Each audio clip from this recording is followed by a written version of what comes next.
하나님의 말씀은 마태복음 5장 3절부터 12절까지 말씀입니다. 마태복음 5장 3절부터 12절까지 천천히 같이 읽겠습니다.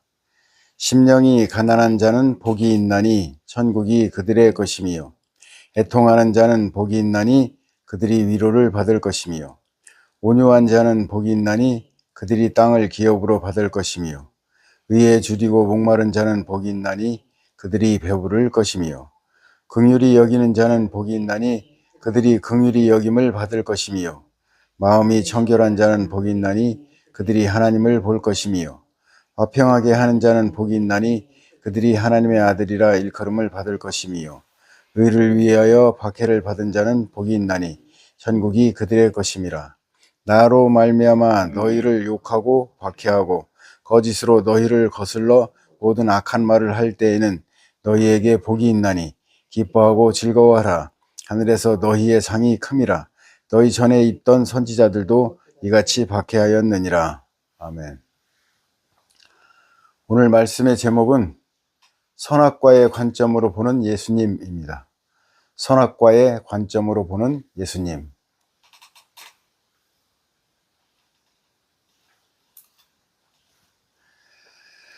첫 번째 질문, 예수님을 선악과의 관점으로 본다는 것은 어떤 것인가? 예수님을 선악과의 관점으로 본다는 것은 어떤 것인가? 창조주 하나님의 천국 구원의 관점이 아닌 인류 평화와 지상 낙원 건설의 관점으로 예수님을 이해하는 것입니다.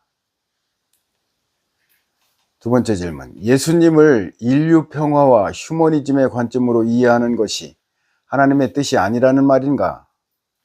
예수님을 인류 평화와 휴머니즘의 관점으로 이해하는 것이 하나님의 뜻이 아니라는 말인가? 그렇습니다. 예수님은 우리 인간들이 놓친 천국 가는 길을 알려주시기 위해 이 땅에 오셨습니다. 인류 평화와 박애주의를 실천하신 분으로 이해하는 것은 사탄이 계획한 일입니다.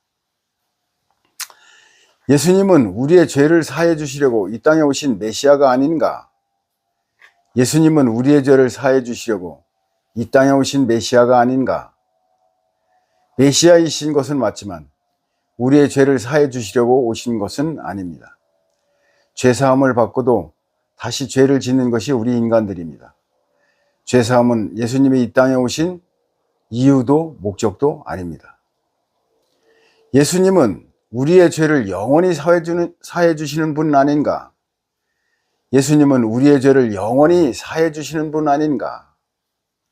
영원한 죄사함은 없습니다.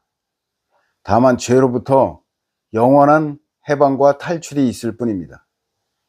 이 죄로부터의 영원한 해방은 거듭남으로만 성취할 수 있습니다. 거듭남은 육신의 굴레에서 해방되어 영의 세계로 탈출하는 것입니다. 죄사함이 아니라 거듭남으로만 천국에 갈 수 있다는 말인가? 죄사함이 아니라 거듭남으로만 천국에 갈 수 있다는 말인가? 그렇습니다.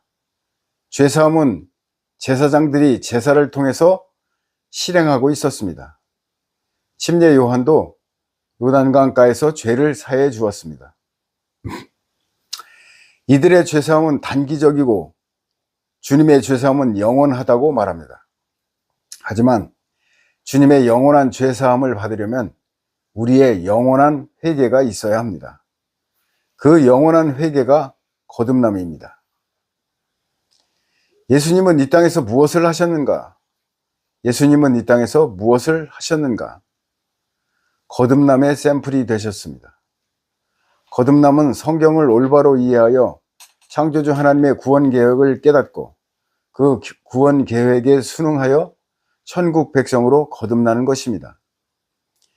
그래서 주님은 잘못된 말씀을 바로잡아 주셨고 십자가를 지고 죽음을 지나 부활과 승천으로 천국에 가셨습니다. 육신을 입고 이 땅에 태어난 모든 사람들은 반드시 주님이 가신 길을 따라가야 합니다. 주님이 가장 공들인 일은 무엇인가? 주님이 가장 공들인 일은 무엇인가? 그것은 왜곡되고 변질된 말씀을 바로잡아 주시는 것이었습니다. 안식일, 제사, 율법 이해 등 사람들이 왜곡하고 변질시킨 하나님의 말씀을 바로잡아 주셨습니다. 그리고 십자가를 지나 부활과 승천을 보여주시며 천국 구원의 모델이 되셨습니다. 예수님을 인류 평화와 지상낙원 건설의 관점으로 보는 것은 어떤 것인가? 예수님을 인류 평화와 지상낙원 건설의 관점으로 보는 것은 어떤 것인가? 주님의 십자가의 고난을 통한 영원하고 특별하며 선별적인 죄사함에 초점을 맞추어 주님의 은혜와 사랑을 강조하는 것입니다. 주님의 특별한 은혜와 사랑을 받은 우리는 이웃을 사랑하고 고난에 빠진 사람들을 도와주면서 모두가 행복하고 평화로운 세상을 만들어가야 합니다. 이렇게 지상낙원 건설이 합리화됩니다. 이웃사랑이 주는 함정입니다. 이 땅에서 모든 사람들이 평화롭고 행복하게 사는 것이 하나님의 뜻 아닌가? 이 땅에서 모든 사람들이 평화롭고 행복하게 사는 것이 하나님의 뜻 아닌가? 절대 아닙니다. 꽃들에게 희망을 이라는 책에서 산봉우리를 향해 열심히 기어오르는 애벌레들의 이야기가 나옵니다. 애벌레들이 엎치락뒤치락 서로 뒤엉켜 산 정상으로 나아갑니다. 극소수의 애벌레들만 그 정상에 오를 수 있습니다. 어떤 애벌레들은 정상에 오르기를 포기하고 상처받고 낙담한 이웃 애벌레들을 도와주면서 의미 있는 삶을 살아갑니다. 높은 곳이 아닌 낮은 들판에서 평화롭고 행복하게 사는 법을 터득합니다. 산 정상에 오르는 삶과 들판에서 평화를 누리는 삶 중에서 어떤 삶이 진정한 삶인가요? 모두 아닙니다. 나비로 거듭나는 삶이 진정한 삶입니다. 우리도 나비처럼 거듭나야 합니다. 그것이 창조주 하나님의 뜻입니다. 애벌레로 이 땅에서 행복하고 평화로우며 가치 있는 삶 따위는 전혀 중요치 않습니다. 오직 나비처럼 거듭나는 삶, 그것만 중요합니다. 주님은 이 땅에 오신 평화의 사도이며 행복의 제공자 아니신가? 주님은 이 땅에 오신 평화의 사도이며 행복의 제공자 아니신가? 아닙니다. 주님은 이 땅에 불을 던지러 오셨고 가족들에게 분쟁을 일으키러 오셨다고 밝히셨습니다. 주님은 종교 지도자들과 논쟁하고 다투는 것이 일상이었습니다. 그런 논쟁들의 결과로 십자가의 죽음에 내몰리신 것입니다. 주님을 평화의 사도로 만드는 것은 선악과의 위력이며 사탄의 지략입니다. 창조주 하나님이 이 땅에 평화와 행복을 주신 것이 아니라는 말인가? 창조주 하나님이 이 땅에 평화와 행복을 주신 것이 아니라는 말인가? 그렇습니다. 창조주 하나님에게 이 땅은 천국의 열매를 수확하기 위한 텃밭입니다. 텃밭에는 인분도 뿌리고 닭똥도 섞어줍니다. 깨끗한 황토만 있으면 영양분을 섭취할 수 없습니다. 사람들이 이 땅에서 평화롭고 행복하면 천국을 바라보지 않습니다. 창조주께서는 천국의 열매를 잘 수확하기 위해 이 땅에 고난과 슬픔을 주십니다. 고난과 슬픔으로 심령이 가난한 자가 천국을 소유할 수 있기 때문입니다.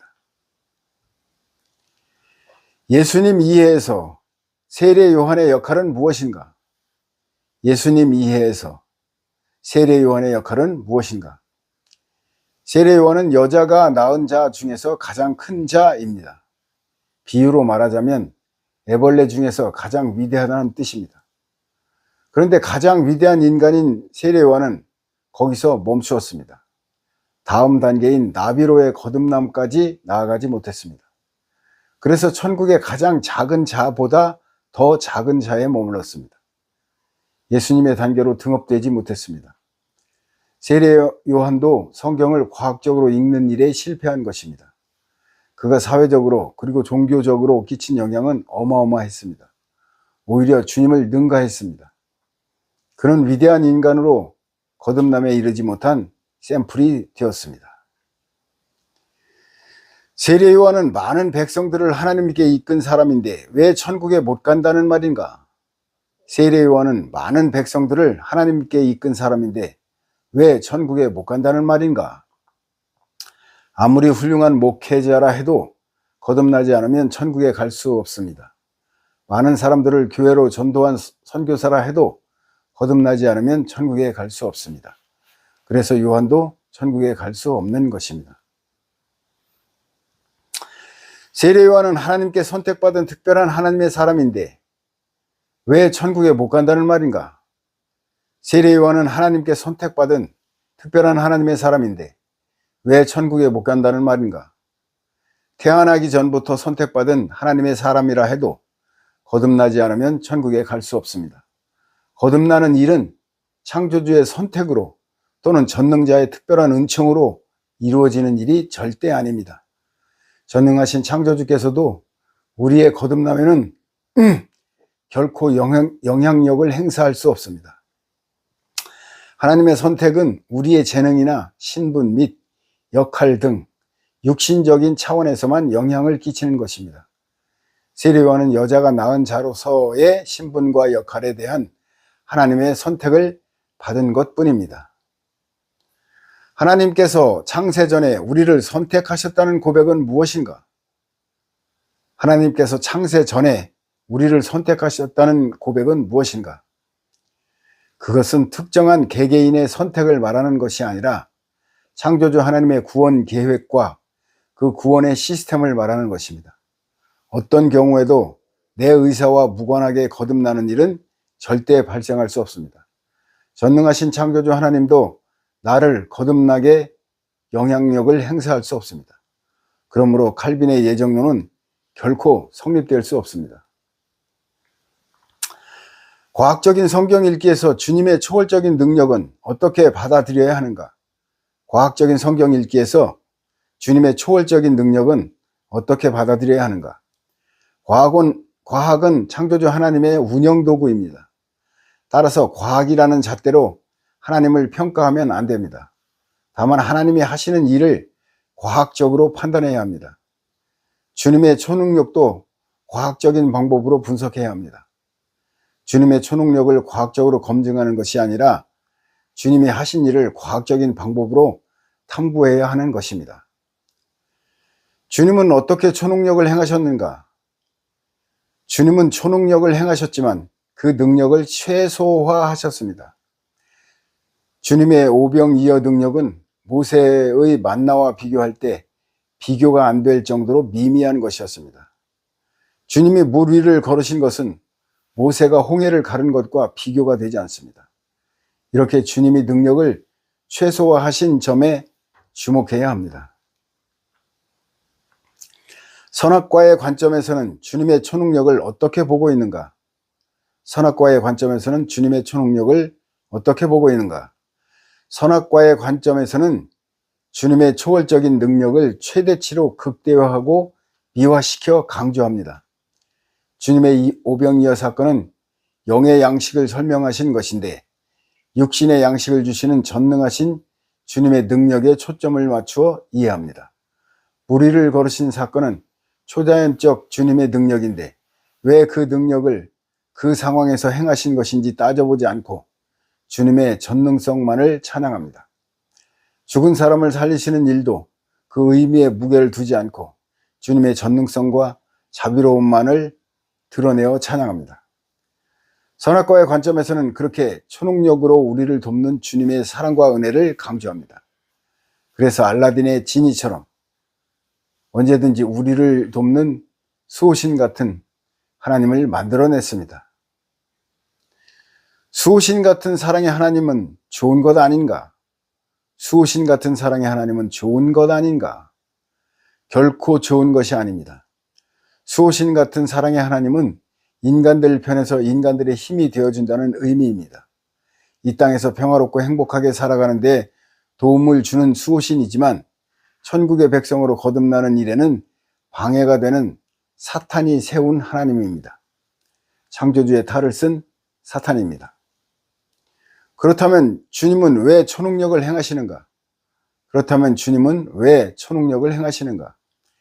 창조주 하나님은 인간들에게 나서지도 못하고 아주 숨지도 못하는 갈림길에 서 계십니다. 드러내어 나서면 인간들이 창조주를 배반할 자유를 빼앗아가는 것이고 너무 깊이 숨으시면 창조주를 찾아낼 빛이 꺼져 버립니다. 이런 이유로 주님은 메시아 같기도 하고 바알세불 같기도 한 능력만 나타내시는 것입니다. 어떤 면에서는 아르케의 로고스이시고 또 어떤 면에서는 볼품없는 촌부처럼 십자가를 지고 울부짖는 미천한 사람일 뿐입니다. 그래서 주님은 모세처럼 큰 능력을 행하실 수 없었던 것입니다. 그리고 말씀의 생명력을 위해 초능력을 조금씩 사용하신 것입니다. 성경을 과학적으로 탐구하지 않으면 창조주를 찾아낼 수 없고 주님도 올바로 알 수 없습니다. 주님을 평화와 사랑과 은혜로 이해하는 일은 사탄이 주는 선악과를 삼키는 것입니다.